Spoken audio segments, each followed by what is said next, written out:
And the intro's pretty sweet. Somebody give that guy a raise. Yeah, thank you. I made that intro. Thank you. Yeah, that's dope. All right. Well, don't give him a raise. All right. Well, welcome everybody to the return of the Nightcap. I am Levi Stevenson, joined by Matthias Schwarzkopf and our new special co-host, guest, whatever you want to call him, co-host. I don't know. Dylan Sainer, former Iowa State tight end. Now just hanging out with his pool table and a guitar and having a good time. Yeah. What's going on, Dylan? Not a whole lot. Like you said, hanging out. Pool. This is a nice spot right here. Pool table. Looks like it. I got a little water cooler back there, so I don't have to walk downstairs. You know, like that being an office building. Oh, you got a little bubbler back there? Yeah. We got that wall over there has all those, sweet bowl game jerseys on it. Nice. Cool deal. Nice. Fuck yeah. Matthias hanging out in the garage because hanging out in the garage because my house flooded. So that's great. I also learned that you have to now have a premium Twitter account to stream on Twitter. Probably. That sounds like something that would happen. Yeah, I'm not doing that. I had the check mark. I had the check mark before, when it was actually cool to have it. I'm not paying for it. Yeah, there's no chance in hell I'm paying for a check mark on that shit or to stream directly to it. No and then nobody can take you seriously either when that's you exactly reply right. because you pay for Twitter, you're a loser.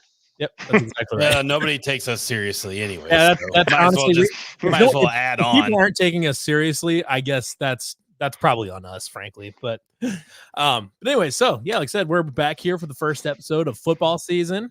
Back finally. God, it's been a long off season. This is season 3 of the Nightcap. Is it season 3? Is it really season 3 already? Season 3 of the Nightcap. Oh yeah. So, question: was last off season worse or this off season? Because last off season was a bunch of dumb shit, but there was stuff happening all the time. This off season was nothing bad happening, but also nothing happening. No news is good news. No news is good news, but no news is also no news. I'd rather have no news than, like, hey, these guys are going to be suspended for a while. That's probably fair. Indefinitely. Yeah, indefinitely now. Yeah, I don't know. It's been it's been pretty uneventful off season for all my football teams in terms of like bad shit happening. So that's good. At least you're not a Vikings fan where the whole thing has come crashing down so fast. That's a rough one. Like in the last 2 weeks, they went from we're going to be pretty decent this year to we're tanking and we're trading everybody. Usually, as a Chicago Bears fans, everything is crumbled by August 28th, and nothing has crumbled just yet. There's still time. There's plenty of time for Caleb. Week one. There's a lot of Bears believers out there right now. Somebody call him a Bear believer. I'm a 50% believer right now. Show me it. Oh, you're not fully bought in yet, huh? Well, I fully bought into the last 10 quarterbacks, and here we are. Yeah, I get that. Yeah. Trust issues. He's got that old Browns jersey where they've got 18 names on the back and it goes down to his ass cheeks. Yeah. I'm old enough to remember Rex Grossman and Kyle Orton were it. Rex Grossman was the dude. He had on the old Madden games, like an old Madden 04, he had this, they still had traits back then or whatever. And he had this deep bomb. He had 99 throw power and he could throw it. All you had to do is just chuck bombs to Devin Hester all day. It's a good time. He had an arm. Him and Jay Cutler both did. It's just the right up here. Old noggin. Hey, Kyle Orton lives in Iowa, I believe. Yes. He went to Southeast Polk, if I remember correctly. Correct. Yeah, and he's retired in Iowa. Fuck yeah. It's respect. Right there. Moving back home after you play a bunch of forever in the NFL. I respect the hell out of that. It'd be real easy for him, especially to move out to Colorado or to Florida or wherever the hell he wants, but I respect that. So a few things to talk about this week. We've got the first depth chart on Monday. We can go through that a little bit. And then we'll talk about North Dakota game this weekend. Maybe talk a little bit about this whole maybe UConn to the Big 12 thing, which sounds something. that is one of the things that could happen. And it doesn't appear that any of us are particularly jazzed about it. I'm whatever. Yeah, so we will get to that as well. But let's look through the depth chart right now and see what we got going on here. You get that pulled up, Matthias? Oh yeah. Good point. Here we are. Desperately missing. Where the fuck's Aiden? Where the hell did Aiden go? Wait, he's not here anymore? Shit. All right. How do I see this is where I don't even know how to zoom in on this. All right. Yeah, you probably have to go to cyclones.com. See, this is why we had somebody else. We had a college kid producing for us. This is why. But anyways, so while you look that up, oh my god, color it Cardinals. We're just going all the way in, aren't we? Hey, this is free advertising. High production value, right? Hey, Jamie Pollard unblocked us. Wait, did he really? I don't know. He blocked me. Oh, I have to check. I'm going to check right now. Did Jamie Pollard unblock the wide right account? Because that was the great mystery for the longest time. Why he didn't have the wide right account. You guys didn't actually know why he blocked you? Yeah. Well, I mean, does anybody know why Jamie blocks him? I don't know.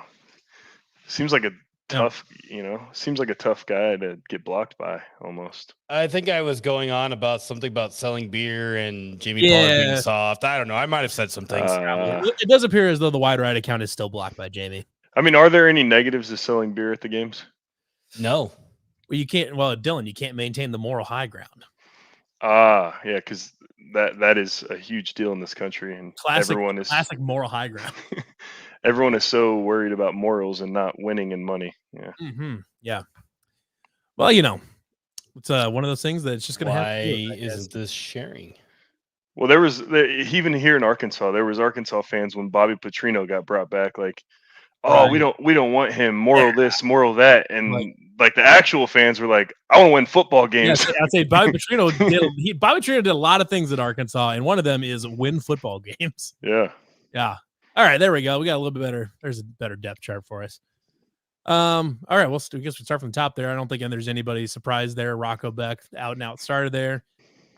It's JJ Cole or Connor Mobley. I don't think that really matters. I don't think it matters. I mean, neither of them have played. Whatever. If Rocco goes down and it's either one of them playing, we're probably resetting expectations a little bit.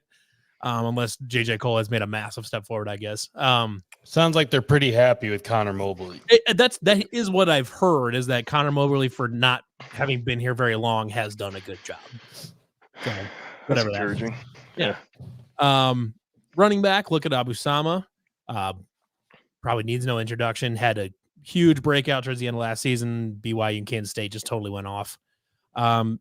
The other two running back spots, you're looking at Carson Hansen or Jalen Jackson. My suspicion here is if because this is only a 3 deep, if they went 4 deep at running back, I think you would probably see an or Dylan Lee there, I'm guessing. Mm-hmm. But they only put 3 in the depth chart. So Carson Hansen or Jalen Jackson. Jalen Jackson is the one, he's gotten a lot of offseason talk about maybe he's going to be in the return game. They're going to use him just wherever they can. He's small, but his Eastern Michigan tape is good. He's fun to watch. But we'll see kind of what they do with him, I guess. He's just not an overly big guy, so you're probably not going to run him through the A gap very often. But it'd be interesting to see there. I think it wouldn't shock me if like a bunch of the season we see like a split backfield with Sama and Hansen, and then they just motion Hansen out to the slot or something like that. I wouldn't be shocked at all to see quite a bit of that this year. Tight end, Ben Bramer, starter, out and out starter there. Not a surprise there. Gabe Burkle right behind him as the backup there. I mean, obviously, as Dylan is well acquainted, I would say runs through a lot of tight ends throughout the whole season. Yeah, you'll probably see I would guess all 4 of those guys. Yeah, probably another one. I would guess. Like you probably will see Cooper Alexander at some point.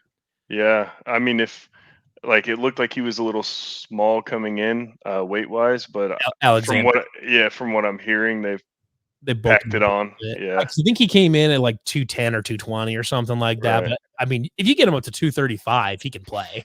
Yeah, I mean, I'm always like a little weird on that stuff because I mean I came in at 285 and played at 265, 270. So he came down. Yeah, I was the opposite. But yeah, so it's but they've the tight ends rooms probably as good as it's been since that 2020 team. I would say you feel pretty good about every name you got. That what was that kid from Wisconsin that Keller, they got Andrew Keller. Like it almost seems like he's going to be eventually like lost in the shuffle because of how well they've been recruiting tight end like year after year. And he was like very highly sought after. Well, I know Wisconsin and Iowa are both after him. Mm-hmm. And we ended up pulling him, but then I think he got hurt maybe a little bit his freshman year. Dealt with some injuries his freshman year, maybe. and then now they've got Cooper Alexander. Then they got Ben Bramer, and then now they've got Cooper Alexander right behind him. So it's like that one season of being hurt might end up kind of burying Andrew Keller. Unfortunately, we'll see. Yeah, it's good to see like with the staff that they obviously like to use them so that kind of keep the gun loaded. But there was a time there where it's like me chasing Charlie, like we were getting a little old, and I was like, are they gonna recruit somebody? Someone else back here. They got us all three at the same time. I was like, that means we're gonna leave at the same time. And then there's we moved Easton Dean over. Like, okay, he's gonna need some help if you guys want to keep this 2-3 tight end thing going. Yeah. Well, it's like 22. They kind of backed off the 2-3 tight end thing for a little while, and that 22 season was kind of a mess. But they've started to revive everything. But yeah, I mean, ours was kind of the perfect storm. Like, you had 3 good tight ends, and we weren't super deep at receiver, and so one injury or one breather at receiver, you're like, oh well, I guess we're playing 3 tight ends for this drive. Well, we can kind of keep moving on to the receivers too. I think there's a couple really interesting names here that Jalen Noel and Jaden Higgins are 2 obvious. Those are both Biletnikoff candidates right now. I mean, they're it's pretty hard to ask for a better duo than that. But the guys behind there, it's really the rest of the receiver group here that's really interesting. You're looking at Benny Nagoye or Isaiah Olson at the Z spot. I think is really interesting. I know we've heard a lot about Benny Nagoye through this whole offseason. He obviously had that big catch in the Liberty Bowl. His physical ability, his athleticism is really, really impressive. Where if he can get his route running in his hands in order, he's going to be a pretty dangerous guy. I mean, he's 6'4", 200, and he ran like a sub 1100 and ran a sub 1100 in high school, and he's like a high jump champ, I think. I mean, he's a very, very good athlete. So we'll just see kind of how far he's come along, I guess. And Isaiah Olson is the transfer from Army, who, a receiver from Army, you kind of got to just see what you got, I guess, because they just don't get used. And when the receivers do get used, I mean, he averaged 25 yards a catch or something like that last season because he just doesn't, just Army's weird offense for receivers.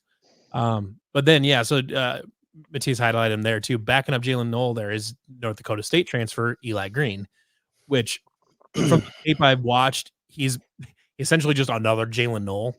So, being able to back up Jalen Noel with just another one of him. 46 catches, 887 yards, and 3 touchdowns last season. Very productive. Yeah, I know. My boy Daniel Jackson just can't catch a break. Oh my gosh, man. I feel terrible for that guy. I mean, the coaches are saying is he's, taking over like a leadership role too and all this, or even though he's kind of keeping his head up a little bit through all the injuries, and hopefully he can get something to work out for next season, whether it's here or someplace else or whatever it is. Hopefully he gets something to work out. He deserves it. It's been a rough go for sure. Yeah. Backing up Jaden Higgins, I think, is 2 very, very interesting names. One is true freshman Dominic Overby, a basically unrecruited receiver out of Utah that kind of exploded right towards the end of his senior year. 6'5", $195. He ran like a 10.8 100-meter dash in high school. He's the Utah State long jump champ. Guy's got all the physical ability in the world. And if knowing that he's got all that physical ability, him showing up as the backup to Jaden Higgins on the first depth chart right out of camp as a true freshman is very encouraging to me. I mean, you don't show up on these depth charts this early in your career on offense unless you especially receivers, unless you can block, unless you can do some shit or whatever. Yeah. So, I mean, I'm very cautious. I'm cautiously extremely optimistic about what Dominic Overby brings to that spot. 6'5", 195. That's kind of like I said, I give that boy a few cheeseburgers. I'd get him a couple cheeseburgers, but I mean, like I said this on Down the Pipe that'll come out on Friday too a little bit, but boy, I mean, unrecruited 2-star guy in high school that's 6'5", can run. I mean, that sounds like the scouting report coming out of high school for Hakeem Butler. Yeah. I mean, somehow this coaching staff does have a knack for that kind of thing. David Montgomery is coming out with one offer. Right. I mean, this guy was unheard of. Yeah. They seem to be able to Like kind of find the diamond in the rough every now and then. I would be fascinated to know where their source was in St. George, Utah, which is it's not Salt Lake. That's Southwest Utah. That is not close to like Salt Lake or anything. So I'd be curious to know how they got the tip on that guy. But, well, they did make a trip out to Utah on a Saturday and maybe hit up a few high school games on the way. That would actually make an incredible amount of sense. I mean, he did commit in December. That's you know what? I'm going to go with that as the leading theory right now. I like that. That actually makes an incredible amount of sense. Then you look, and a guy here behind him, he's a redshirt freshman from Urbandale, Kai Black. I had not heard one peep about him at all from the day he got here to now. Never heard a thing about him as far as like, oh, he's doing good or he's struggling or whatever. Like nothing. Steady Eddie. I've heard nothing about Kai Black. Which, yeah, like you said, maybe that's a good thing. Maybe he's just been very consistent and he's just building up kind of how you think he should, type of thing.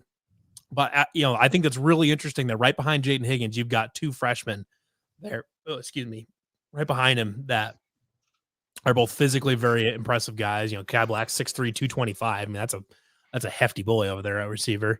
The Dominic Overby's got the size. So, we got to see who steps up.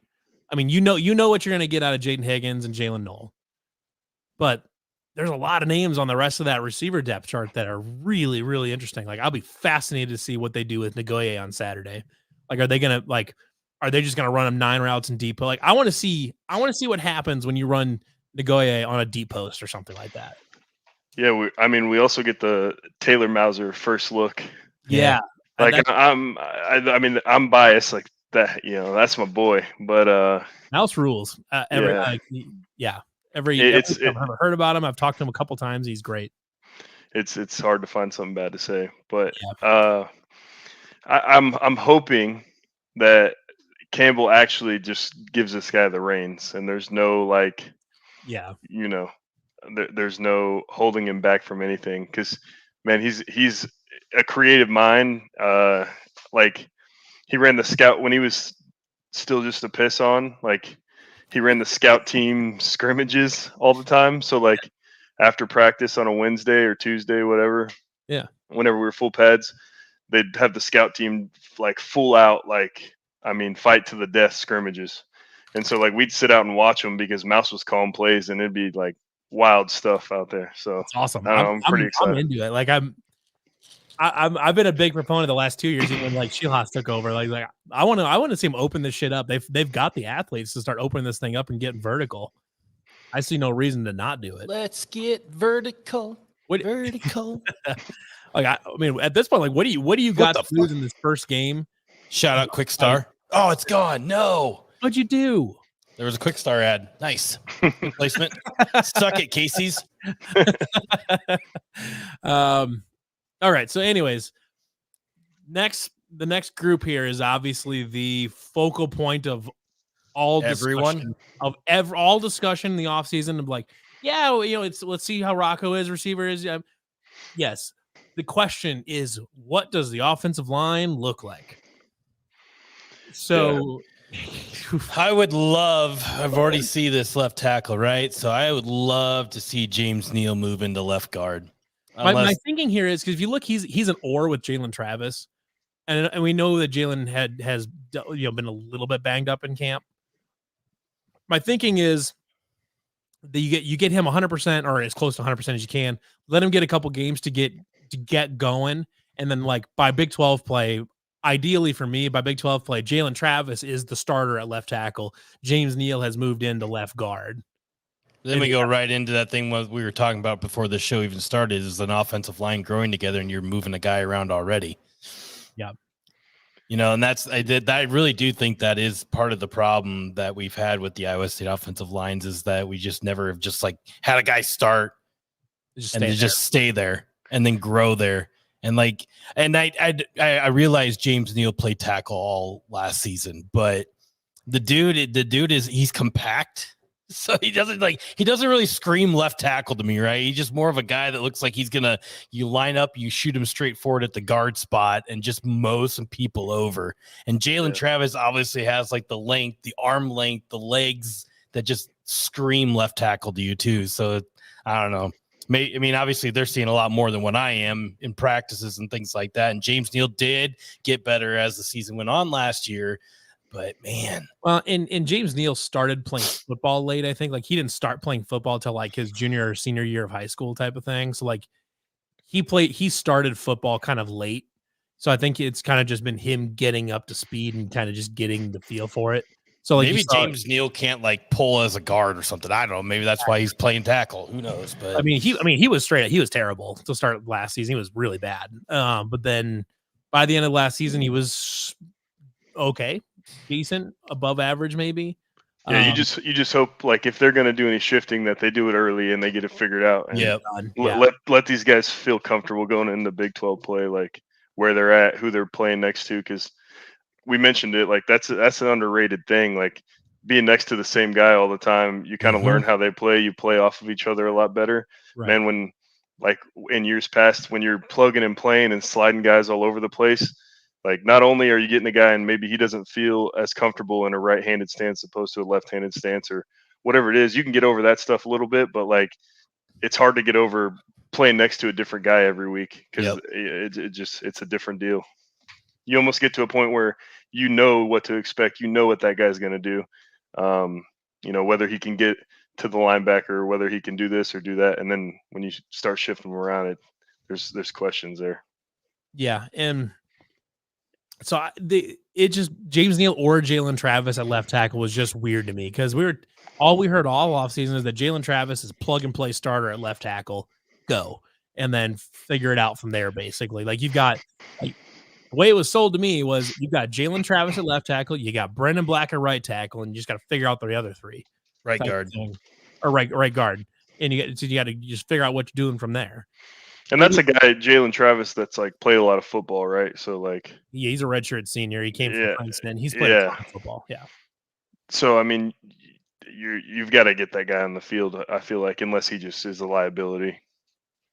Yeah, I mean, and maybe they got to camp and found something. But I mean, if he's as good as everybody thinks he was, I mean, it's surprising to me that he's an or with James Neal. But maybe let's say maybe he's a little bit banged up in camp or something like that, and they're just not ready to fully throw him in there to the Wolves yet, type of thing.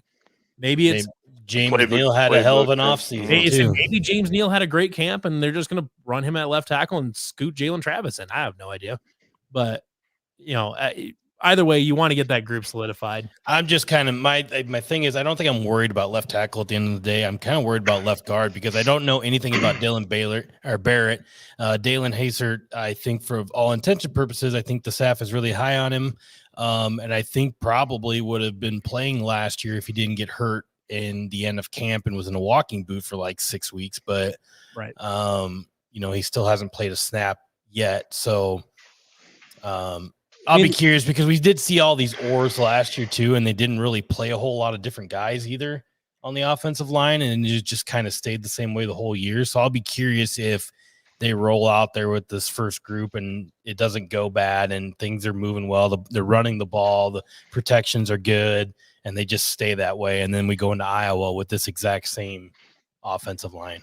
I mean, you look at me. Dylan Barrett's a Wisconsin transfer that basically didn't play. So like he played at Wisconsin, famous for having great offensive lines. Didn't play much at Wisconsin. I don't. Maybe he got buried. I'm not familiar with Wisconsin's personnel. I guess. No, he's a Paul Chris guy, but not obviously. Yeah, 1 year under what's his name there now, but yeah, it's maybe he's coming in. Maybe he is great enough that you can just slide him in a left guard, and he's a classic Wisconsin guard. Maybe that's what he is. But I mean, I will say I'm less concerned than I have been in years past because like spending time with Clanton, being around the guy, like I truly trust that guy. I think he's awesome. And I think however it shakes out, I think he'll figure it out. Yeah. And I think I'm with you there is because like, I'm worried because of the, last year and how like they progressed and then they went into the bowl game, and just fell on their face. But then also it's like, this guy has produced NFL linemen from the University of Northern Iowa.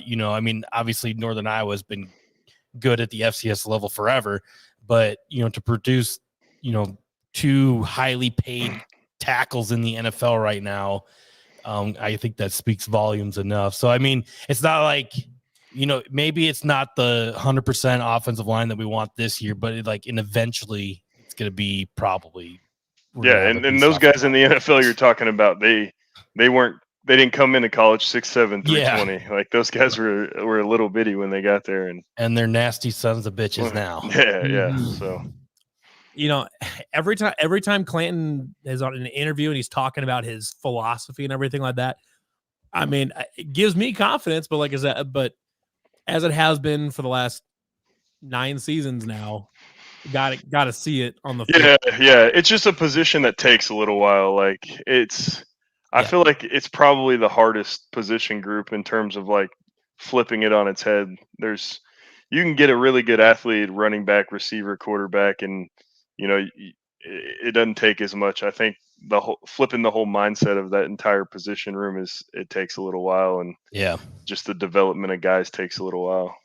Yeah, it's crazy, really, though. Too, like, I mean, how much offensive line is just mental, right? Like, you just have to be willing to beat the fuck out of somebody sitting in front of you. You just have to be an asshole. Yeah, exactly. And it's like, I mean, you see plenty of like offensive linemen, they're guys that are like really nice people and stuff like that, and they're really good at what they do. But like, if collectively as a group, you just got to be tough, nasty sons of bitches. Yeah, and I mean, I think Jared Hufford is one of those guys. Like, I hope he's had a good offseason and stuff. Like, that guy, I mean, since his first day on campus, I was like, that guy's just a mean son of a bitch.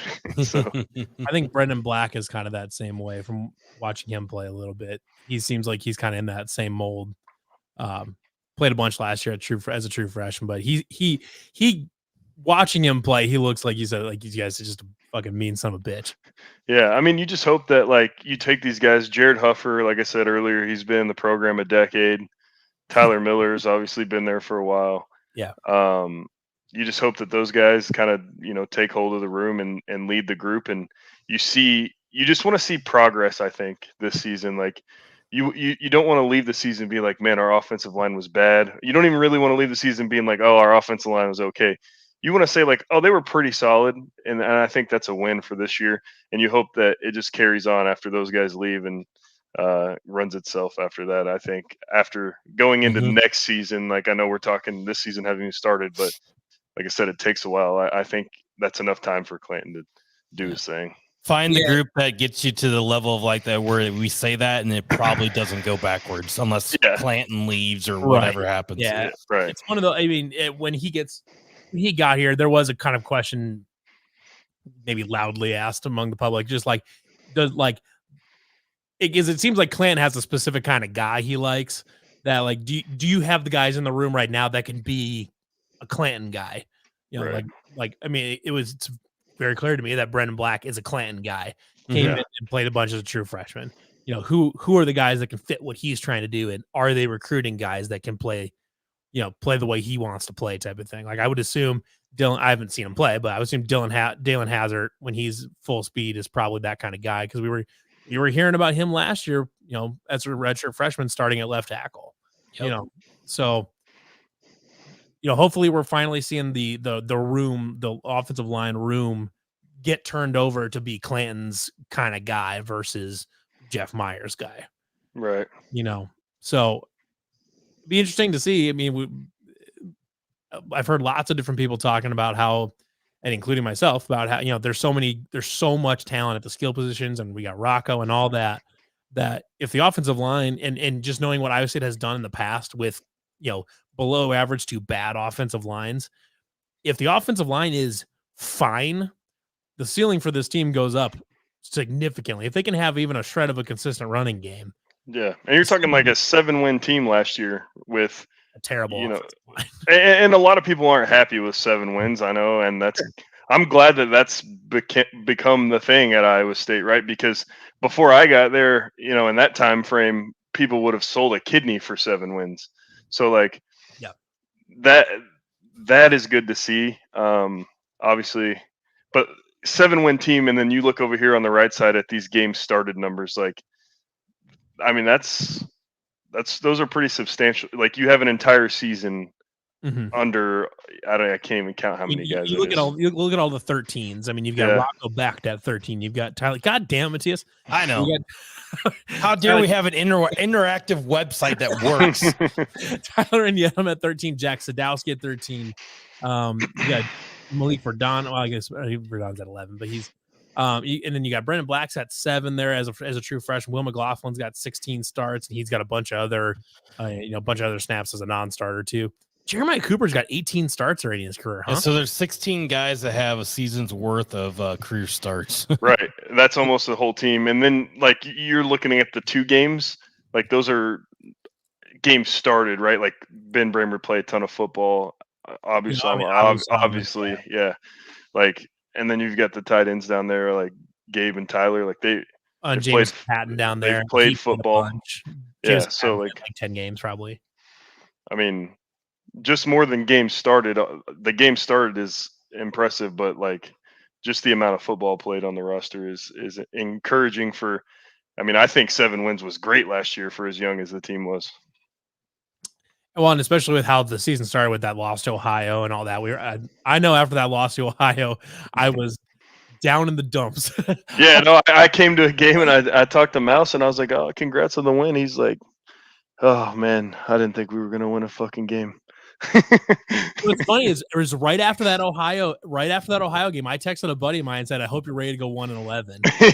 After that Ohio game, I was like, "Give me evidence that we're not going to finish 1-11 right now." But that was like I said, I think honestly a good season for as young as the team was, and that's why I mentioned I like Iowa State conference champions at plus 1,000. That's good value for money. There you go. Now, just don't let any of our players bet on it. Yeah, no shout out to the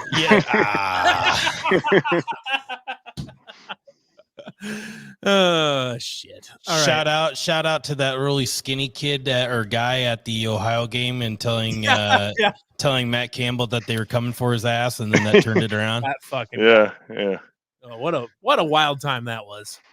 I mean, anybody who thinks that Matt Campbell's on the hot seat ever is just out of their mind. It's funny. It's funny you say that because, like, I think there is a select group in the Iowa State fan base, and it's like it bounces around like once a month or so, and it's a very small group, right? And it just happens to be they're loud, but like there was tweets going around. They're like, "Yeah, Iowa State goes 7-5, then we should talk about Matt Campbell being on the hot seat."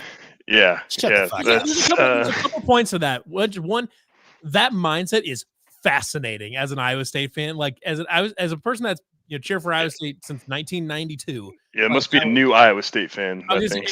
Somebody classified them as the Gen Z Iowa State fan. Yeah. Like, it's fascinating though because Matt Campbell has now been at Iowa State long enough where there are kids that can be like conscious sports fans that have in their entire existence, their consciousness in the world, where they're going to remember something since they've been 2 years old. Iowa State's been good at football. Yeah. It's weird to me. There are kids like that are in like 7th grade today that really don't know what bad Iowa State football looks like. They just don't know. They've just never seen it. And that's how you get that. Yeah. Matt Campbell hot seat. So it's like that's objectively the dumbest thing I've ever heard that he would get fired for starting. Yeah, no, I mean, I think he could go like 2-10 and like for a couple assault a fan on the way out of the last game, and he'd probably still be fine. They build a statue next week. Yeah, they build a statue. They'd still build a statue depending on which fan he got punched. So it's fascinating that mindset exists now, and that mindset can only exist now because of the success that the program's had over the last 8 years. I hate to like bring it in, but because of the University of Iowa, and fuck them, by the way, a small disclaimer here as we go through this mindset. But Kirk Ferentz, same way, right? So like has just won a ton of football games for University of Iowa, but like he'll go 7-5 1 year, and they're like, nope, get him the fuck out of here. Yep, he's done. He's won a lot of meaningless football games. He has won. His resume is there's a lot of fluff in there. I didn't say the type of game. I just said he won them. He did win football games. He won football games. Yeah. Oklahoma School of the Deaf and the Blind. I also Northwestern. Well, actually, which is funny because Northwestern had his number there for quite a while. I had to have this argument literally today with somebody about the Big 10 and the Big 12. Like, yeah. Oh, the Big 10's way better than the Big 12, they said. And I'm like, at the top, sure. Okay, I said, let's line them up. Ohio State and Michigan. Like, give me another one. I'll wait. Like, yeah. I mean, at this point, well, I mean, like Oregon's good now, but like if you're looking at like the Big 10 prior to them picking up Oregon and Washington and all this, I mean, it was Ohio State and Michigan, and then 3 out of 5 years you'd get Penn State in there would be a really good team. But that's why I like Big 12 football. It is pretty solid all the way through, and you've always got the Baylors. Kansas is good again. Like Texas Tech's, the Baylors, the TCU's, like they just come. They might have a down year or two, but then they come back. They come right back, and it's like the Big 12 champion could very well be like 8-4. If Michigan, Ohio State, Penn State, USC, Oregon walked out tomorrow, then what would you have? Pretty much shit. Yeah, you'd have. I mean, Wisconsin, I guess. Yeah, Nebraska. Yeah, yeah. They'll save it. And Nebraska was good in like the 80s or whatever that was. I think 2001 was that time they played for a national title, and then ever since then it's been fucking website rough. Yeah, but hopefully Arizona State's the new punching bag, though. They're pretty bad. They're already there. Yeah, Arizona State's a punching bag. Well, they were the punching bag in the worst conference in college football. So yeah, they're a punching bag. Cincinnati's kind of turning into a little bit of a punching bag. Houston's a punching bag. I'm fine with having some punching bags in the conference, especially since Kansas decided to up and get good now. Houston had a couple good years in there. Yeah, back when they had Case Keenum and stuff like that, they were solid, but beyond that, they've been pretty bad, and they'll be really bad this year. Well, since you're talking about conferences, I can't wait for like how they structured the playoff, and I hope Notre Dame is like floating around like 11-12, and then they get kicked out by the Group of 5 champion because they're not in a conference. That would be awesome.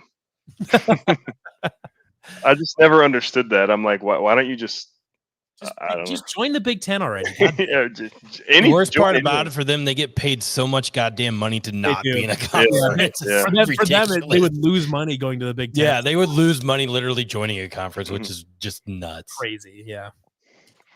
All right, let's move over to defense.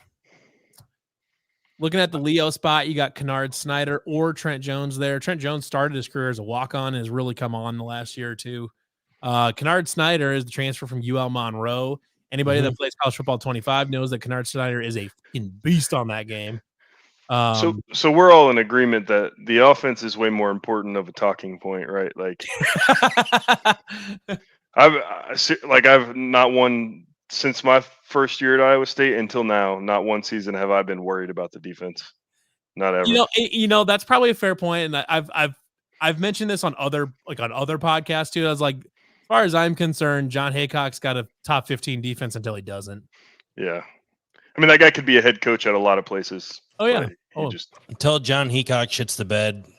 Yeah, until he retires, there's not a concern.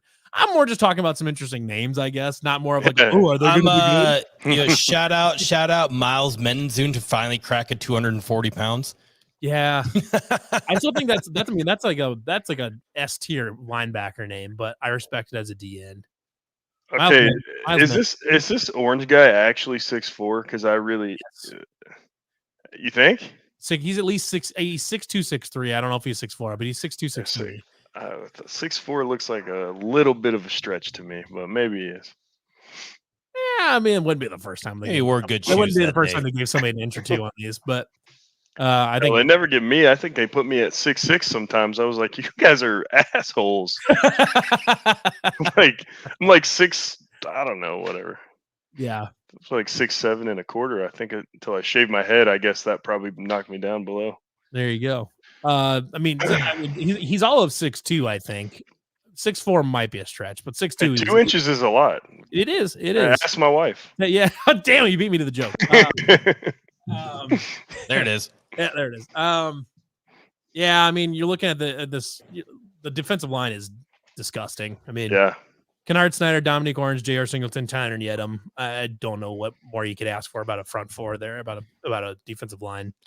You got a bunch of guys across the defensive line that are really good at stopping the run last year. Just didn't quite have the hitch in their giddy up to get to the quarterback. So but it's not like they're can't do it. It's just didn't happen. So I think another year of development, another year of training, all that stuff. Let's see them do it this year and get after it. I like the moving a Kenny Eziogu inside of the defensive tackle spot and beefing him up just a little bit to the 270 mark.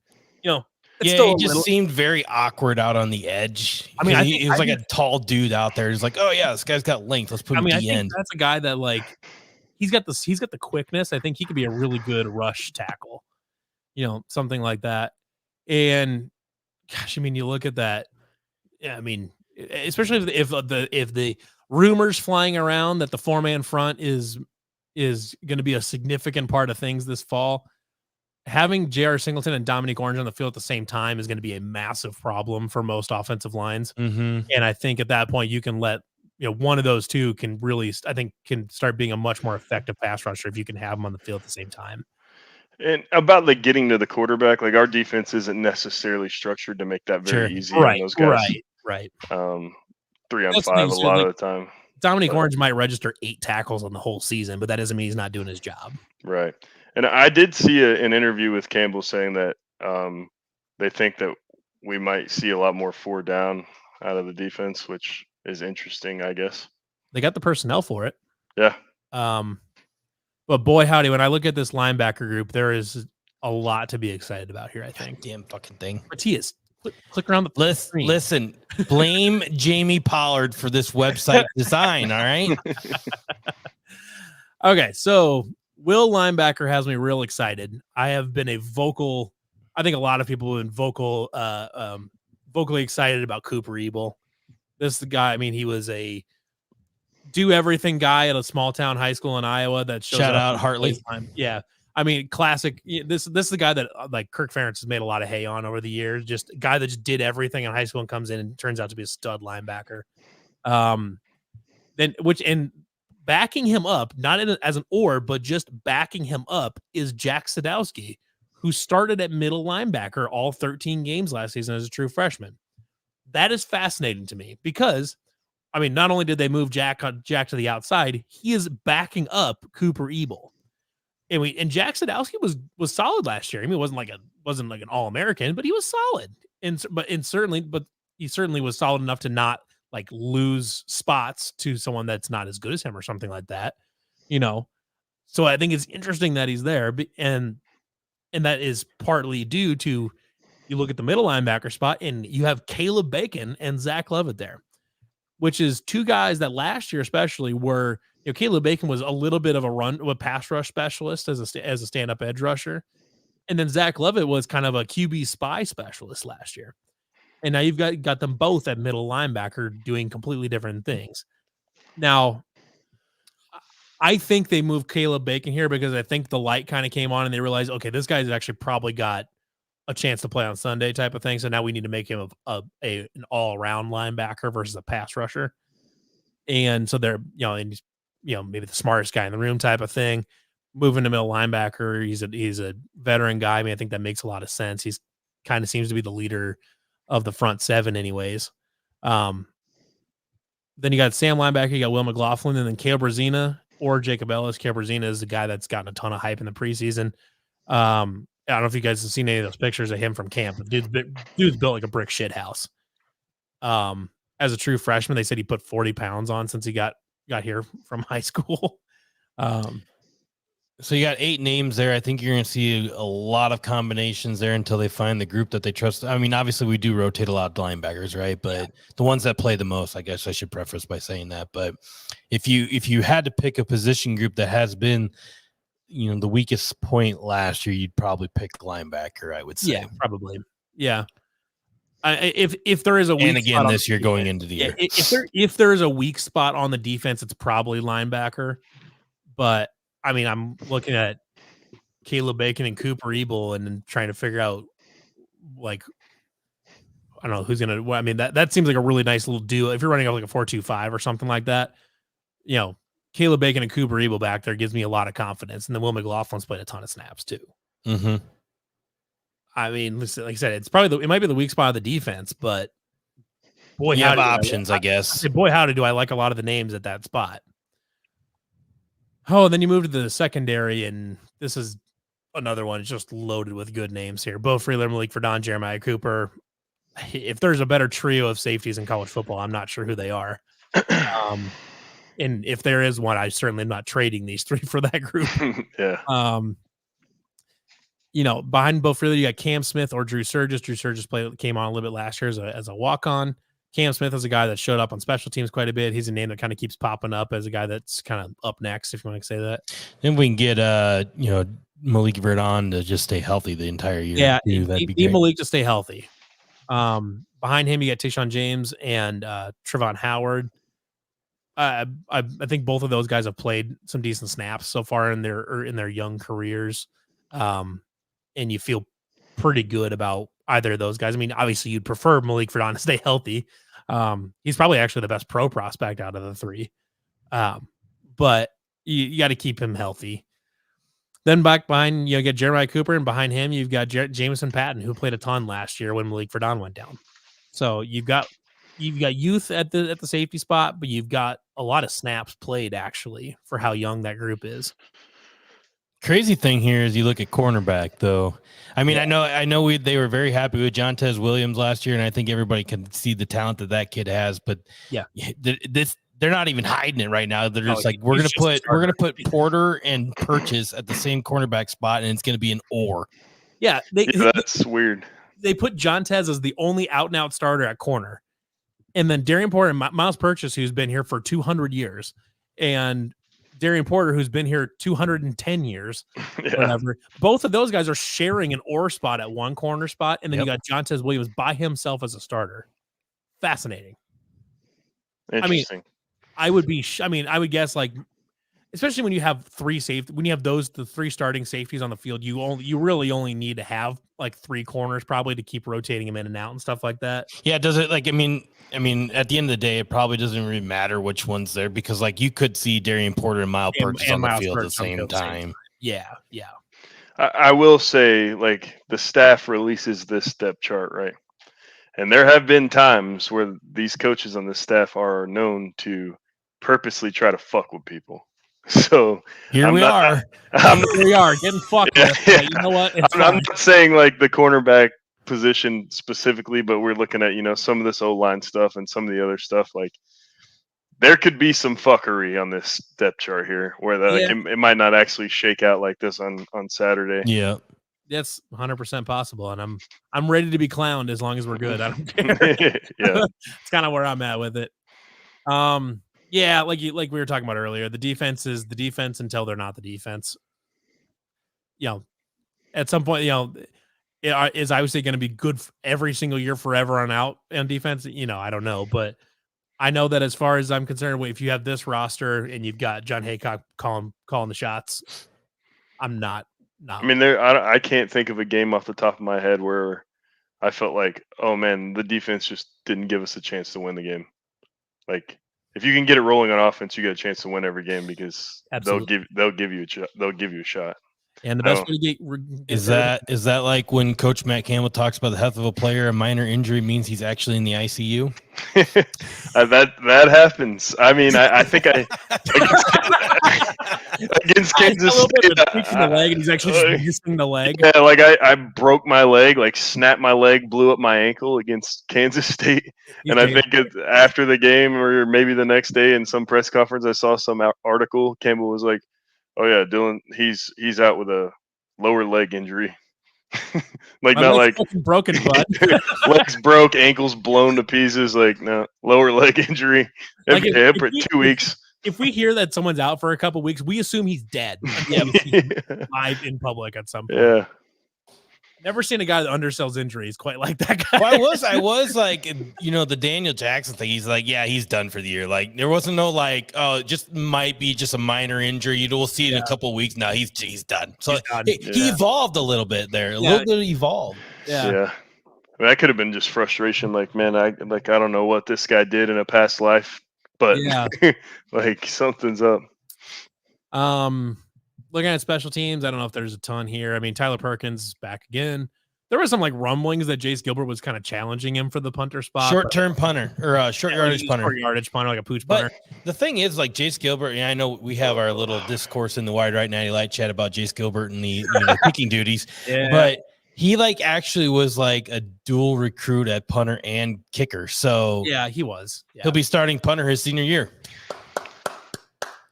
There you go. We switch punters. It's weird to switch punters. Like, we had a rugby style guy, and then regular punter. Kid. What the hell is his name? Yeah. So Corey Dunn. Corey Dunn. Yeah, and so it was weird. Like, I mean, I was smart enough to handle it, but like we turned our punt team into like it was its own offense. Like you had to learn a whole new playbook because there was like all kinds of stuff going on. You got a different punter, and then you got these guys up front. Like, do you know what kind of punt we're actually performing here? But to be fair, I don't think when he got the snap, I'm not sure Corey Dunn knew what kind of punt he was doing mostly. It was either, I mean, the guy either went 15 yards or like 80. Like, yeah, and the 80's not necessarily good all the time. It's a lot of extra running. Yeah. But shout out Tyler Perkins for having sole possession of the holder duties and not having a backup. He killed the backup holder, not even on the depth chart. Yeah, I know. Rest in peace, Blake Clark, man. There you go. Place kicker, you got Kyle Conrarity, who's supposed to be a stud. Who knows? It's kicker. I don't trust any of them. And then we've got it doesn't have a spot here. I would assume Keegan Shackford's kicking back. Just don't talk to kickers. Just if you ever see them, just don't talk to them. Yeah.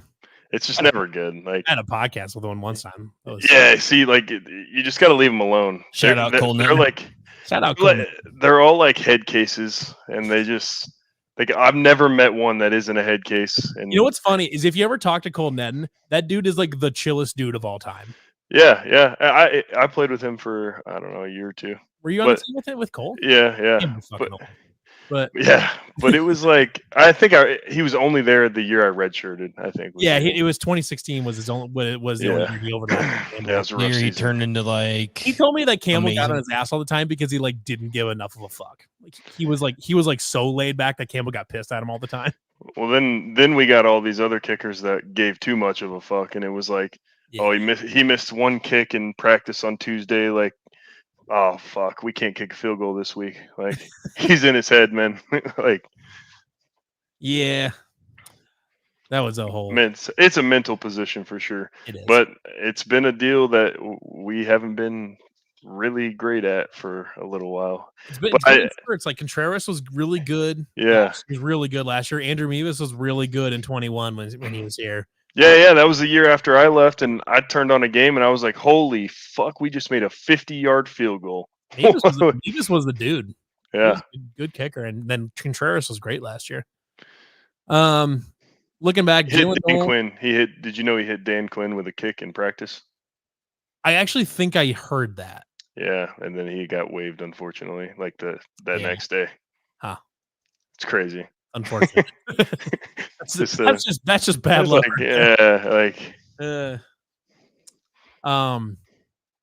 Yeah. So looking back at the returners, you've got Jalen Knoll or Jalen Jackson as the punt return, and you've got them both as the kick returner. I mean, it's interesting. I mean, Jalen Knoll's been a very good punt returner. When they actually let him return, he's been a very good kick and punt returner in his career. I'd be curious to see if they try to get more aggressive with that and try to pick up some more of that yardage when you can. But the last punt return for a touchdown for Iowa State was Trevor Ryan's against UNI in 2017. That is the last punt return for a touchdown for Iowa State. That's crazy. I think they've returned like 10 total punts since then. They just fair catch everything. Kickoffs always get fair caught. It's just one of those things. I guess I'm not sure why they totally just punted on taking any of that yardage in the return game, but it'll be fun to watch in the NFL at least. Like, I think. Yeah. Hopefully they get more aggressive with it. I mean, that's a lot of kind of hidden yardage that shows up where, getting a return out to the 35 is a huge deal over starting at the 25. For sure. Even on like punt returns, even like every yard you get matters in terms of the field possession game. So like, if you return a punt for 15 yards and go 3 and out, your field possession game is so much better than if you fair catch it and go 3 and out. Right. I mean, that's then at I've that got point, points. trading Yeah. punts. Yeah. I got points on that stuff too that fans will hate, but because like the like play calling on 3rd and longs they get mad about, and I see they get mad like going out of the shotgun on 4th and 1. That's like the biggest one that people get. But it's like that's go under center, God damn it. Yeah, like those the coaches have a better understanding of the entirety of the game and not just one play. And so like you're trying to win the field position battle. You're trying, like if it's 3rd and 15 and we try to force something and throw a pick, like we're way worse off than if we just run inside zone and punt it. It's all state of the game. There's a bunch of numbers behind it and stuff.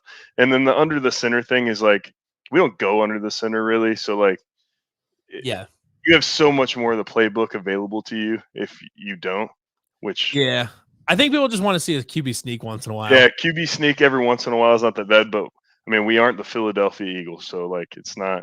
Yeah. Well, you're not just line it up every single play. Yeah, last that attitude. Yeah, last year you got Iowa sneaking on 3rd down and stuff like that. Yeah. Yeah. Yeah, it's one of those things. The 3rd and 1 play calls and stuff like that, you're always going to get fans riled up about that because if you get it, you're great. If you don't, you're an idiot. It's just, how do you feel about shallow crossers, Dylan? Honestly, that's another one too. I see all the time, like all the mesh stuff. Yeah. Yeah. I mean, it's good stuff, really. Like, it's efficient. It is, and I mean, you've seen Jalen Noel take those to the house. Like, it's not a terrible thing to do, but a lot of the times we could be trying to get something over the top. It's just not there. Yeah. So maybe we can get it underneath. I mean, there's way more that goes into a football game than, oh, well, it's 3rd down. We better just get to the 1st down marker. That's the only thing that matters. Like, 4 verts, baby. Yeah. That's like most people play the college football game that way, I'm sure. It's one of those. I think it was mostly a meme, like during like the 22 season when that offense just couldn't do anything. So it was just shallow crosser. It was just dig route all over the place, and it's just. They just never got anything going forward. They couldn't get anything going laterally. That was just kind of the meme for that season because that whole season was a disaster. So it was kind of tough. I mean, you got to be able to run the ball well or you're struggling offense. That's kind of. And that's the whole synopsis of the preview for this season is if the offensive line is good and they can run the ball, great. They're going to win a bunch of games. If they can't, who knows? Yeah. All right. Let's, we can talk a little bit about North Dakota here. I don't know if there's a ton to talk about. North Dakota they're a solid FCS program. They're not great. They're not a North Dakota State, South Dakota State, UNI type of program. They're not bury Simon Robfo into the ground and call it a day. Pack up lunch and let's go.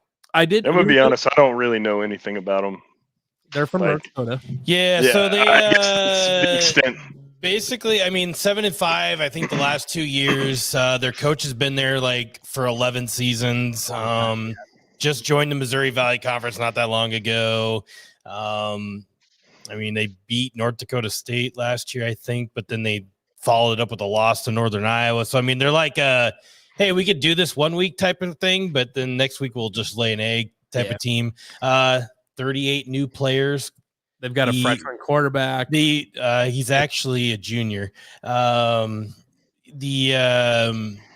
presumed starter for quarterback lost the job and is now like bolting like this week in the transfer portal. That's what it was. It was a junior that's starting. He's never played, or he threw 2 passes last year. But then all of his backups are freshmen. That's what it is. Yep. So then now the Simon Romfo his name is coming in. North Dakota kid. He's played like 2 games, 2 total touchdowns. He's thrown 2 passes in his career. 2 passes in his life, yeah. And actually, I take that back. 3. I hate these types of games, man. Like you and me both. Honestly, I like people like in the past is like, you worry about these kind of games, or like you and I's coming to town and they're circling this on the calendar. Like this ain't gonna be it. Yeah, but it's one of those deals where it's like you should boat race them, and if you don't, it's like, oh. Yeah, fuck. And like in college football, it's hard to beat anybody by 40, 50 points. Like, right. So like, there's questions if you don't boat, and then a lot of the stuff that should be exposed in week 1 gets covered up because you're just better. Mhm. Like there'll be stuff that you find against Iowa that's like, that's a problem, but you won't see. It won't be noticeable in week 1. Here's a question for you, since you've been through this. How much does Matt Campbell pull back the reins in week 1 against an FCS team? God. I mean, obviously, it might be different this year with Mauser running the show, and then Nate Shieldhouse last year. The funny thing about Campbell is, like, he probably doesn't have as much say of X's and O's as people would think. Like, he's great head coach, and he's a great motivator. He's a great he's a CEO. Yeah, like, you push the program into the right position, and you get the right people working within the program. That's what a good head coach is. And then those people make it work. Yeah. Right. And there's not a whole lot of, I mean, he'd hate me saying this, but like, I sat in a couple coaches meetings, and like, he'll draw up on the board, or even tight end meetings back when Golish was here. Like, Campbell comes in, draws some crazy stuff up on the whiteboard, and he's like, we could try this and this and this. And Golish is, or the offensive coordinator is, yeah, we'll think about it, and so erases it. We could do that. yeah. Like, it's not. Now, obviously, he has to take, right. Like, if you lose games or you don't perform well, like, that's on him. But it's not really. I don't want to say it's not his job, but it's not his main role within the team. Yeah. It's all a delegated deal. I will say, like, last year again, it was Northern Iowa we played, right? Yeah, it was like, it seemed like with Shieldhouse running like the playbook a little bit, it did seem a little more like wide open than like a normal first week game.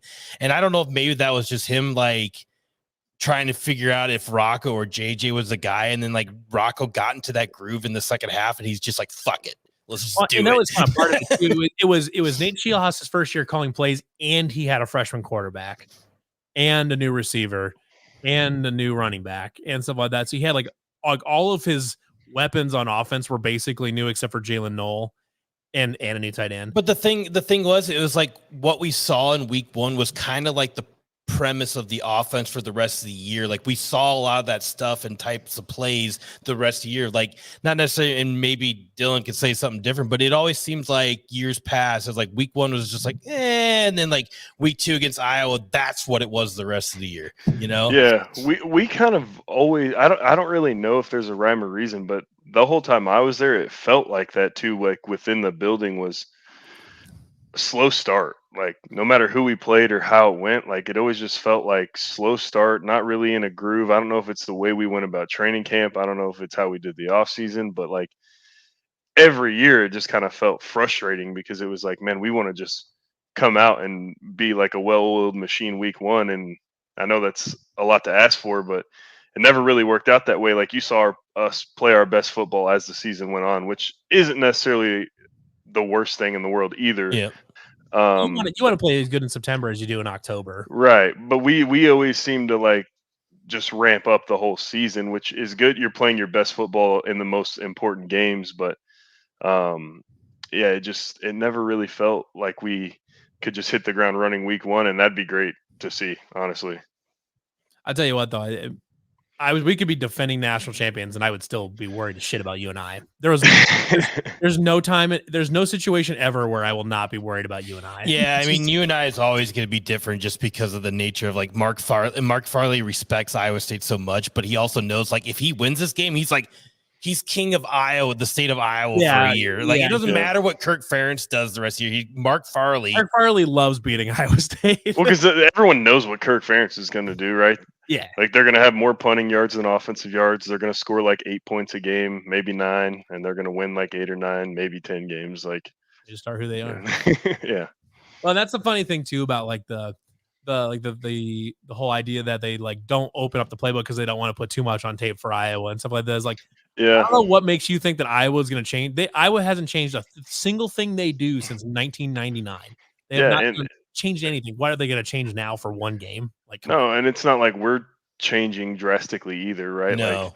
Like, they can turn on last year's tape and it's the same stuff. Like, or we would do that too. Like when we would play bowl games or play opponents that didn't have a ton of film. Like, okay, who's their coordinator? And then you just go pull all the games that the coordinator coached and watch those. Like, people don't change drastically just overnight. So there's tape on everyone all the time. So it's kind of, I don't know. I'm not gonna say they're not worried about that, but like if they were, it's kind of stupid because there's nothing that. Hopefully that's like maybe they used to be worried about it, but now they've realized it's kind of silly to be worried about it type of thing. Yeah. Who knows? To wrap up North Dakota preview, we're not really previewing that much just because there's not a whole lot really out there. Because I mean, if there's like an under the radar like FCS team that like nobody really gives a fuck about, it's North Dakota, and I'm gonna say it. I'm just saying it. It's gonna be either 35-7 or 42-7. We win. Are you happy with 35-7? Like, does that feel good enough? I mean, if it's like a 35-7, like the offense did some good things and there wasn't like an oh shit, like what the fuck just happened there moment, you know? Yeah. Fine with it. Just get out of there and go. Yeah. Yeah. I'm not my predictions on down the pipe this week, everyone can listen to it, but I just want a decent start. I want to see like I'll bet my mortgage on it that the first play from scrimmage is inside zone out of the shotgun and straight into the 1 yard. I'll bet my mortgage. It's happening. That's all it is. Or for a touchdown, you know. Oh yeah. That's only if it's at Kansas State. Yeah. If it's at Kansas State, he's housing it. If it's anywhere else in any other game, it's 2 all right. That's it. We're going to Manhattan. We're playing this game. We're playing North Dakota in Manhattan. But beyond that, like. Even if the first drive isn't awesome, I want to see what Taylor Mauser looks like as a play caller beyond the first 2 drives, how far they're scripting out or whatever. I want to see what he looks like in the second, third, and fourth quarter. I want to see no starters in the game in the third and fourth quarter. It's kind of what I want to. That would be ideal, yeah. I don't know. Just we're always so inconsistent in season openers. Sometimes it goes great, we blow them out, and sometimes it's just unnecessarily close. Yeah, or like you lose to UL and then miss like 10 wins by that. Yeah. I think we can all agree though, if we'd had a full schedule with a couple other punching bags on there, we'd have made 10 wins. Like, I mean, I don't even remember how many games we played, but it was less for sure. It was 9-2 regular season, what is it? 1 loss in the conference, huh? Because it was. That's right, because we only lost 1 conference game. The whole record was 9-3, including the Fiesta Bowl. So it was 1-1 postseason. So it was 8-2 regular season. Lost to UL and lost to. Was it Oklahoma State? We lost to Oklahoma State. That was our conference loss. Oklahoma State, Oklahoma State.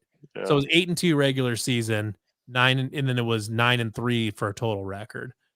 I mean, if you had one more. Oh, Oklahoma, the Big 12 championship. Big 12 championship, yeah. We played in that, didn't we? Yeah, Brock threw a pick on 3rd down. Unfortunate. Towards the end there. Yeah, someone might have been wide open. Well, that was one I looked at. It kind of looked like X kind of sold out on that last one. Yeah, I mean, I don't hold it against him. Brock's my boy. No, yeah. I don't hold it against him because like I was pass protecting, and then the play got broke. He was scrambling, and then I just kind of leaked out. But I had like. No one within 40 yards of me. Had some room. Yeah, one of those P to the moment things. But I mean, if you get one more bye game that year, that's a 10-win season. So by extrapolation, it's a 10-win season. But let's see, we got anything else to talk about here? Yeah. Oh, so it's funny. Oh, so during down the pipe while we were recording that, one thing we did find. There is a fullback on North Dakota's page that has no career stats. So on here, nope, no, it gets better. They have a career stat listed on there, and it's his community service hours. That's it's a fullback on North Dakota. But like how many hours are we talking? It's like 320 or something like that. Oh, look at this guy go. He's got a good number of community service hours, but that is his only stat on his stats page. I have to find it again. I got a fullback here, but he's also a tight end. So that might be him. What's his name? It's Jack Irie. I'm not sure. But I'm not seeing any. It was a fullback tight end combo. Okay, hold on. Let me just go through the roster really quick because I'm just. I wanted to see because TMB found that while he was looking around, and it was a fullback tight end that somewhere on there he had his only stat was his community service hours. It was like 300 something. It was like 300 something. I think I need to be practicing football more. I don't know. It's pretty impressive. That's a lot of. That seems like a lot of service hours. Not seeing it. Jaden Norby. Let's see if I can find it. He had it in there somewhere. They do have a guy named Blewett. Oh yeah, I wonder if he's like the younger. Wasn't there a kicker name? There was Chris Blewett from the. He played in the XFL, and then he also played for the Lions for a little bit. And I think he might have been part of like the charade of kickers after Cody Parkey and the Bears debacle. Yeah, I'm pretty sure because everyone's like, oh, Cody Parkey's gone, and then they bring in this guy called Blewett, and they're like, fuck. Yeah. Yeah, I wonder Here if we go. Surely he has to be related, right? No, it's actually Blue A. It's like blue. It has to be like it's BLUIETT. So it's like Blue A. But I'm just gonna call it Blewett. Yeah, fair enough. I'm not finding this fullback, but he's probably not even a real person. Fred Van Heck wants to know, why not ask the important question, what does Dylan think about clone cones? Yeah. Man, that might get me hung on the streets. Oh my God. I swear to God. No. I swear will not. Say it. Join me. Because Matthias is the clone cone hater. I think I wouldn't say hate. They're just very mid. I mean, yes! like the hype. They don't live up to the hype whatsoever. Yes! But like, granted, I'm not a huge that kind of. I don't love ice cream, like any of that sort of stuff. Like, I'm not a huge fan of it. Yeah.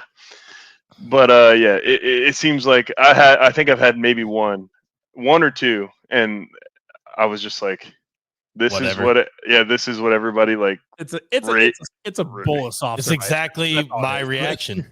Yeah, like if it wasn't called a clone cone, nobody would talk about it. Yeah. I mean, the biggest thing that throws you off is that you would think like the red part of the ice cream is like strawberry or something. Yeah, that was my main point, was like it just looks off for what it tastes like. It's just all it is just vanilla soft serve. I finally have been validated. So my stance on this is that basically I love ice cream. So like, and my stance is that the floor of ice cream is pretty damn high. Like, I've never had bad ice cream. I mean, maybe clone cone is like, underwhelming ice cream, but it's not bad. It's still ice cream. Like, the floor is still ice cream. Yeah, but like if you compare it to like a Cold Stone, Well, yeah, I mean, yeah. If it's comparing it to like a premium hard scoop ice cream, sure. It's like like when you go to like a $8 Chinese buffet and they have like the ice cream machine. It's kind of like that ice cream, Yeah. Or like a Golden Corral ice cream machine. It's there, but it's not great. Yeah. Yeah. Were you one of the crew that went to Mongolian buffet a lot? I've been there a few times, but I got really sick when I ate there, so I was like, maybe not. I'm pretty sure Mongolian buffet has closed down too. Have they? I would believe that. Well, I was there a week ago, and they were ripping the sign down. So I'm not like I didn't go like back there and look. So feels like a bad sign. Because I know that they've had a lot of like health code violations in the last. It was a little dirty in there. Yeah. I've heard that was a pretty popular place for the football players, though. Anyways, the Fuji. Everybody loves Fuji. Yeah, Fuji. Yeah. Yeah. So, anyways. North Dakota, hopefully there's no stress this week, and I have no idea. If you're here for in-game analysis, come back next week when we actually talk about a real football. We have an actual football game to talk about. a football team we're going to talk about. Yeah.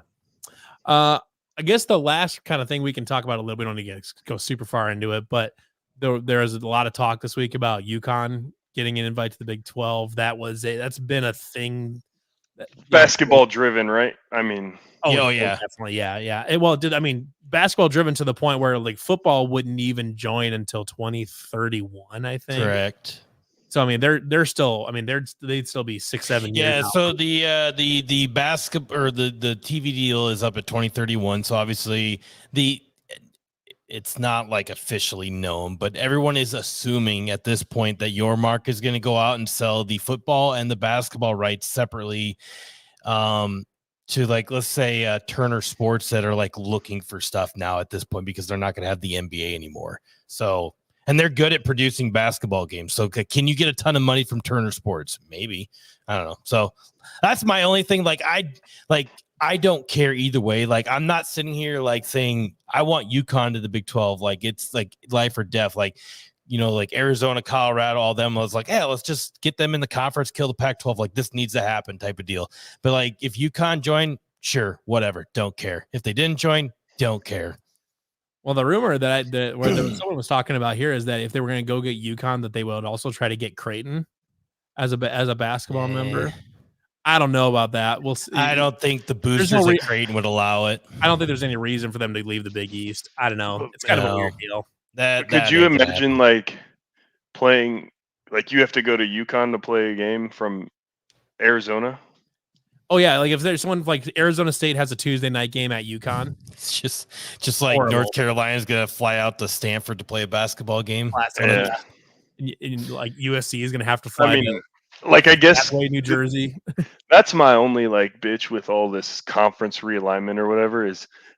At one point in time, the conferences geographically made sense, and now they're just they're all over the place. Yeah. Now you've got Utah and UCF in the same conference, and like I said, USC at some point is going to have to fly out for a weeknight game in Piscataway, New Jersey. And I think they have said like they're going to do their best in the scheduling to like make sure like the longer road trips are like on like a Saturday for like basketball and stuff like that. But that excludes like volleyball. Like there's a lot of other little smaller sports in there. Like you may not necessarily be able to like schedule it on a Saturday. Well, like in the Pac-12 / Big Ten has tons of sports. I mean, they like swimming and field hockey and all sorts of crazy shit. Like how are they going to get hosed on this now? Oh yeah.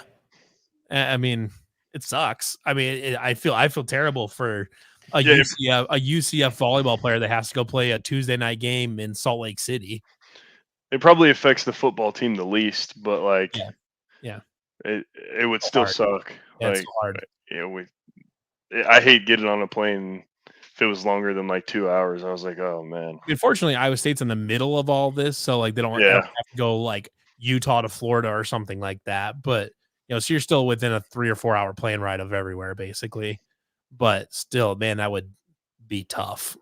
Or just like Arizona having to go to Morgantown, and what a pain that would be. Because you can't fly to Morgantown, you got to fly to Pittsburgh and take a 2 hour fucking bus ride down. I mean, it's a pain in the ass for us to go to Morgantown. Right, it's a pain in the ass for anybody to go to Morgantown.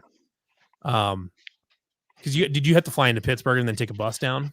I don't even remember where we flew into, but it's a good bus. I don't think Morgantown has an airport. I don't know if it was necessarily Pittsburgh because it wasn't. There's a good bus ride there, but it's not 2 hours. I'd say because I think it's like 2 hours from Morgantown to Pittsburgh. There's probably like a small. There might be. I don't even recognize any of the airports we ever go to because we don't like. Obviously, you just get off on the tarmac. Yeah, you're flying on into little private airports and stuff like that. Yeah. So I don't know. I'm personally, I'm not a fan of the UConn thing. I don't think the Big 12 needs another fucking blue blood to beat the shit out of everybody. In basketball. In basketball, yeah. In football, football that was understood. In football, they're the punching bag of all punching bags. But hashtag Jim Mora led UConn BCS football team. To the point where like UConn should honestly consider dropping down to FCS because they're just not even. I'm just saying though, like if Arizona State keeps going the way they are, an Arizona State UConn primetime game could be, that used to be Iowa State and Kansas, by the way. It did. But fortunately, we are not that anymore. It sucks. It just sucks Kansas decided to be good at the same time. Isn't it? It's dumb. Well, who knows? Maybe after Leipold leaves, maybe they'll be done. Maybe they'll go back to being shitty. Or before. But I can't understand the Kansas State thing, man. I can't. Why are they like?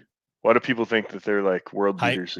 Because they are assuming Avery Johnson's to be the next They're fucking Brett assuming Favre. that they're assuming that Avery Johnson is the next Colin Klein. That's what they're assuming. Huh. And so I mean, he is very good, but like he still hasn't even played more than 3 games. He's a good runner, but he's completing like 54% of his passes. I mean, he has a long way to go as a passer. But they are basically like this team Kansas State could easily be just as 7-5 as they are this hyped up team that everybody says they are. Yeah. Well, yeah, I'm not buying the Kansas State, and I'm honestly not buying. Either. I'm not buying into the Utah hype either. I know they're a good football team. Yeah. But I mean, they're known for being like they bring rock solid. Yeah, they bring like a ground and pound sort of style to football to a bunch of teams that don't play football like that. Well, now you've got like a couple teams that do kind of play that brand of football a little bit. Like you've got 12 has really swung back around to being a power running conference. Yeah, I mean you've got the Kansas States, the Oklahoma State. They're always tough. Like Iowa State's always a tough game. Like you don't have as many cakewalks as you would have when you're just gonna go try to hit somebody in the mouth every week in the pack. Well, it's not even a conference, but. I mean, but you're right. I mean, like being physical against Oregon State or Colorado is a lot different than being physical against Oklahoma State and Kansas State and Iowa State, whoever. Right. Else. Yeah. So, yeah, and also really just depends what Cam Rising is again this year. I mean, he's been out for an entire year. Hasn't played since 2022. I mean, he's a good quarterback. But it's been a year. Well, and they were also talking about in a presser how they're not going to design QB runs for him anymore because he's. That was another strength of his. That I mean, is he that good of a pure passer to eliminate his running game? I don't know. Yeah, I'm retired, and me and him are like the same age. That's crazy. He's 25 years old. Yeah, I'm 26. That's wild. There you go. Yeah, and Alan Bowman, I think, is 24, or he'd be 25 here. It's like 7th season for him, I think, right? Isn't he 27? He was the starter. He was the guy that took over after Pat Mahomes left. Oh, he is 24. Okay, Texas Tech. He was. Yeah. If I remember correctly, he was the starter of the 2017 Texas Tech. No, 2018. 2018. Okay. Yep. So 2018, 20 to 2020 is at Tech. Then he went to Michigan. Now he's in Oklahoma State. Yeah, in Oklahoma State. I think it's like his 7th year in college football. 18, 19, 20, 21, 22, 23, 24. It seems like, yeah. This would be 7. Was there, did I see somewhere that he'd be eligible for an 8th someplace? I mean, I did see that because I remember telling somebody about it and I was like, oh, this guy's trying to be Brandon Whedon, I guess. Yeah, I mean, like he's like, because I think he would be theoretically eligible for like another medical red shirt or something like that. Let me see if I can find. He could get an 8th season somehow. I mean, at a certain point, you just got to move on, man. Like, go get a job, dude. Like, I don't know what to.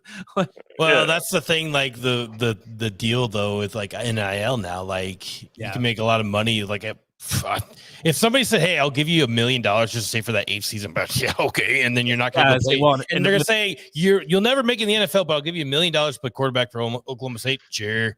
Yeah, that's the money thing is a big thing for sure. Well, and it's like, especially if like what Matt Rule was talking about with how expensive quarterbacks are anymore, like he's probably getting more than that, I'd bet, or whatever. Yeah. So even sticking around in college for an extra year to make an extra $2 million. I'd do that. No I mean, I'm not saying these guys won't go to the NFL, but if you're not going to go to the NFL, even if you can make 100 or 200 grand, like I think at this point, if Alan Bowman's not in the NFL yet, he's probably not going to be an NFL quarterback, I would imagine. You know, so it's just kind of one of those deals. But I can't find anything on his 8th year, but that's not saying it's not. I was thinking I heard it somewhere, but I don't remember exactly what it was. It's not saying that can't do it. It's just not saying you just can't find the confirmation. But I don't know. It's an interesting deal. But more importantly, is there's Iowa State cycling fucking football this weekend. And hopefully beat the shit out of some fucking North Dakota Fighting Hawks. Fighting Hawks. R.I.P. Fighting Sioux. R.I.P. Fighting Sioux. Yeah. And then you got Iowa next week. So we'll see. Hopefully we see a little bit of progression from the offense. Like I said, like we were all kind of talking about, I want to see I want to see what the offense looks like later in the game once they kind of get into flow. Hopefully, open up a little bit. And we'll see. 42-7. Yeah, and we survived the offseason with no issues. Very minor. No like crazy injuries either. Like we had Daniel go down. We talked about Daniel, but like fortunately for the team, it's one of those years where we are kind of deep at that position, so it's not like, man, we got to figure out how to fill that hole really fast. You didn't lose X in 2022. Like, yeah, right. Where it's like, who the hell is going to catch a ball? Yeah. Yeah. If there was any spot on the team you could probably afford to lose a guy, it's maybe there. But we'll see. It'll be fun. You guys got anything else you want to toss in there before we wrap her up?